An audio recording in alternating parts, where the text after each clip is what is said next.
Assalamualaikum warahmatullahi wabarakatuh. Hari ini kita akan mempraktekkan bekam terhadap pasien yang sudah kita sediakan. Oke, cekidot. Yang pertama kita sediakan dulu minyak MHS untuk dibalurkan kepada punggung pasien.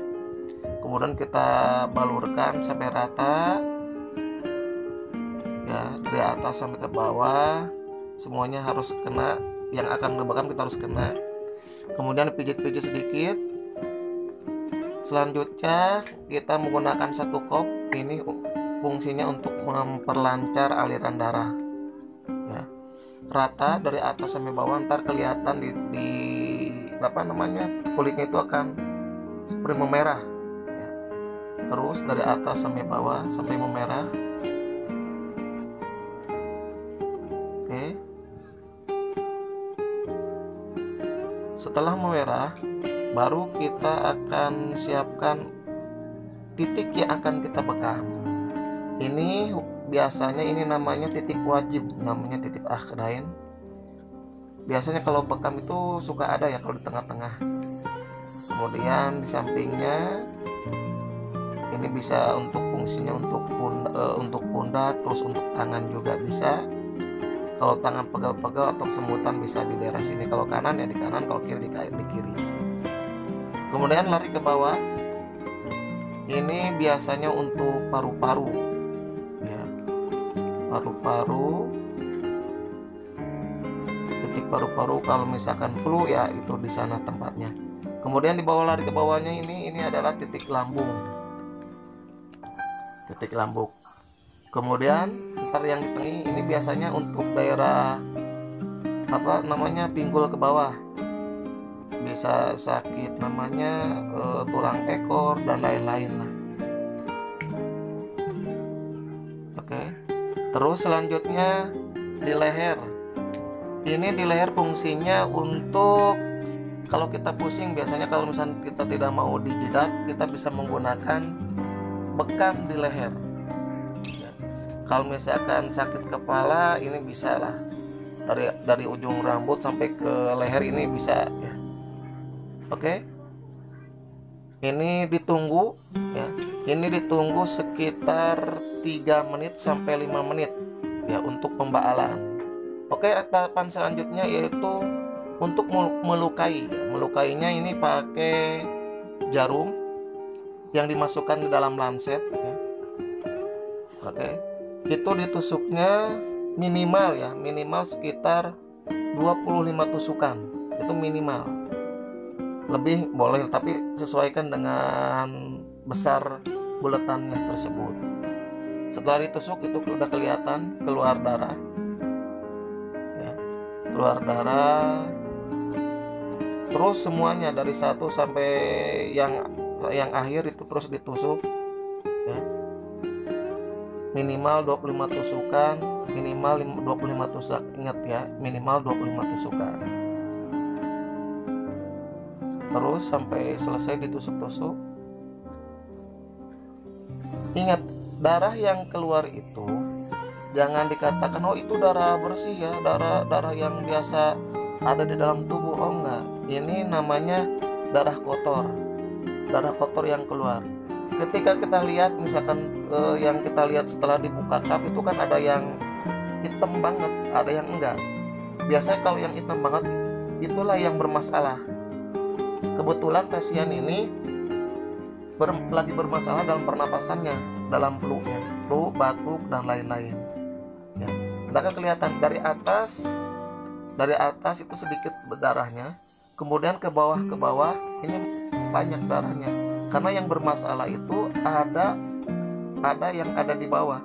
Semakin banyak darah yang keluar atau bentuk kulit yang semakin hitam, maka itulah yang bermasalah di sana. Kita lihat ya, hasil darahnya juga, wow ya, sangat mengejutkan. Biasanya kalau saya bekam itu suka yang di atas, yang paling banyak sekarang ada di bawah. Mungkin karena lagi musim ya. Sekarang kan lagi musim virus corona berhubungan dengan flu, batuk dan lain-lain. Oke, ditunggu ya teman-teman. Ini ditunggunya kalau sedikit. Oke, tapi kita akan tuntaskan dulu nih. Diselesaikan dulu. Ini di leher. Oke. Kalau yang di leher ini tusukannya jangan 25 ya teman-teman. Ya minimal 20 tusukan lah. Maksimal sekitar 30 tusukan karena lubangnya atau cupnya itu sangat kecil dibandingkan dengan yang ada di bawahnya. Oke. Kelihatan ya teman-teman, itu kelihatan darahnya keluar. Untuk penusukan ya teman-teman, kalau misalkan kita memiliki pisau bedah, kita boleh menggunakan pisau bedah. Karena bedanya pisau bedah dengan jarum, kalau kita kayak mau ditusuk harus ditusuk lagi. Tapi kalau pisau bedah nggak perlu, hanya 1 kali tusukan saja. Itu perbedaan. Oke, selanjutnya ini diamkan sampai darahnya mengental. Oke, ini sekitar 3 menitan lah teman-teman. Oke, udah kelihatan. Terus kita siapkan tisu untuk membersihkan darah tersebut. Ingat, setelah kita bersihkan, kita ulasi minyak MAS tadi. Fungsinya untuk apa?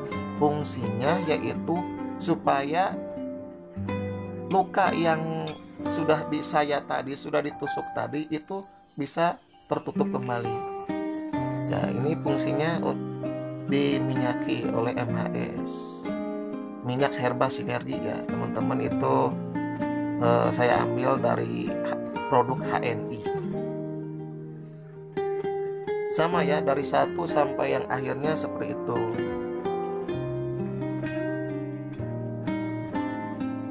Kemudian timbul pertanyaan, apakah ini hanya 1 kali tusukan? Sebenarnya kalau misalkan yang hitam ini bisa sampai 2 sampai 3 tusukan teman-teman ya. Yang tengah-tengah ini, tengah-tengah terus ke bawahnya itu bisa nyampe 3 tusukan, 2 sampai 3 tusukan. Tapi tergantung, kalau misalkan ada yang baru pertama kali dia berbekam, jangan lupa jangan sampai 2 sampai 3 kali. Cukup untuk pembelajaran 1 kali saja. Tapi kalau misalkan ada yang sudah biasa berbekam, kita tanya mau ditusuk lagi apa enggak gitu ya. Takutnya ketika mau kita tusuk lagi, seharusnya kan kita harus tusuk lagi sampai 2 sampai 3 kali.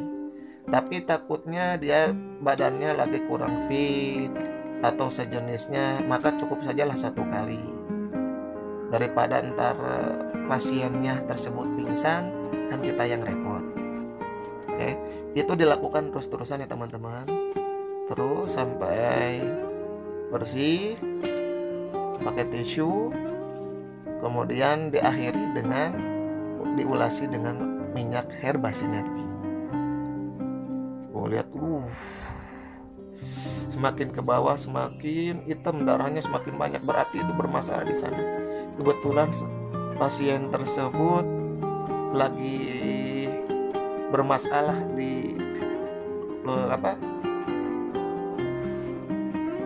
buang air besarnya sering katanya, jadi bermasalah seperti itu. Kita lihat tuh bekas-bekasnya. Ini bekas bekam ini ya teman-teman bisa hilang sekitar 5 harian. Sekitar 5 hari bekas bekam ini baru hilang. Jangan takut, oh ntar bekas bekamnya bakal terus-terusan ada. Enggak lah, ini sampai 5 harian. Apakah misalkan bekam ini wajib kita lakukan ya? Kalau untuk saya sendiri, untuk badan saya yang sehat itu saya selalu pasti bekam sebulan sekali. Kalau misalkan badannya kurang sehat, punya penyakit, itu bisa dilakukan sebulan 2 kali, minimal 2 kali, maksimalnya 3 kali aja, sampai luka tersebut sembuh, tidak ada di.